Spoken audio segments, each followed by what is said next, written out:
Hi అండి, అందరికీ నమస్తే. నేను మీ Lucky. Welcome to Lucky's kitchen. ఈరోజు వచ్చేసి ఎగ్ మసాలా కర్రీ ఎలా తయారు చేసుకోవాలో చూసేద్దామండి. సింపుల్ ఇంగ్రీడియంట్స్ అన్నీ మన ఇంట్లో ఎప్పుడు ఉంటాయి కదా, వాటితోనే చేసేసుకోవచ్చు. చాలా సింపుల్గా అయిపోతుంది, చాలా టేస్టీగా ఉంటుంది. ఇంత సింపుల్ టేస్టీ అయిన కర్రీని ఎలా చేసేసుకోవాలి చూసేద్దాం, వచ్చేయండి. ముందుగా ఎగ్స్ బాయిల్ చేసుకొని పక్కన పెట్టుకొని, ఇప్పుడు ప్యాన్ పెట్టుకొని ఆయిల్ వేసుకొని దీంట్లోనే 3 మీడియం సైజు ఉల్లిపాయలు, 3 పచ్చిమిర్చి, కొంచెం కరివేపాకు వేసి బాగా మిక్స్ చేసుకోండి.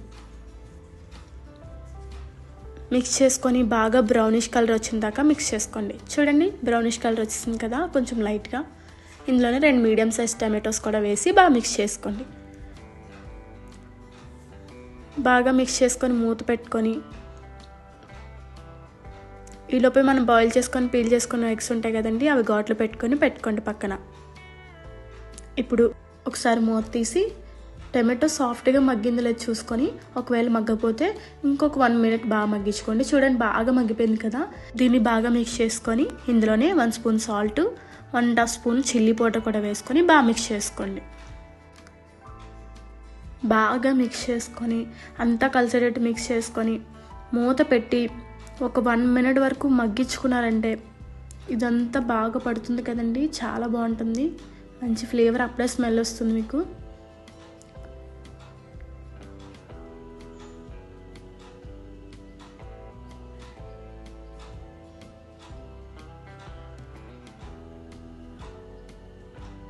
చూడండి, తీసి చూస్తే ఎంత బాగుందో కదా, అంత బాగా మిక్స్ అయిపోయింది. దీంట్లోనే మనం బాయిల్ చేసి పెట్టుకున్న ఎగ్స్ వేసుకొని అంతా మిక్స్ అయ్యేటట్టు కలిపేసుకోండి. అంతా కలిపేసేటట్టు మిక్స్ చేసుకున్న తర్వాత మనకి 1.5 కప్ వరకు వాటర్ వేసుకొని బాగా మిక్స్ చేసుకోండి. అంతా కలిసేటట్టు మిక్స్ చేసుకొని ఒక 5 మినిట్స్ మూత పెట్టి మగ్గించుకోండి. 5 మినిట్స్ మూత పెట్టి మగ్గించుకున్న తర్వాత చూసారా ఎంత బాగా ఉడికిపోయింది కదా. ఇందులోనే ఒకసారి సాల్ట్ అడ్జస్ట్ చేసుకొని అంతా మిక్స్ అయ్యేటట్టు మిక్స్ చేసుకొని మనం ముందుగానే దంచి పెట్టుకున్న జీలకర్ర వెల్లుల్లి పేస్ట్ 1 స్పూన్ వరకు వేసుకొని బాగా మిక్స్ చేసేసుకోండి.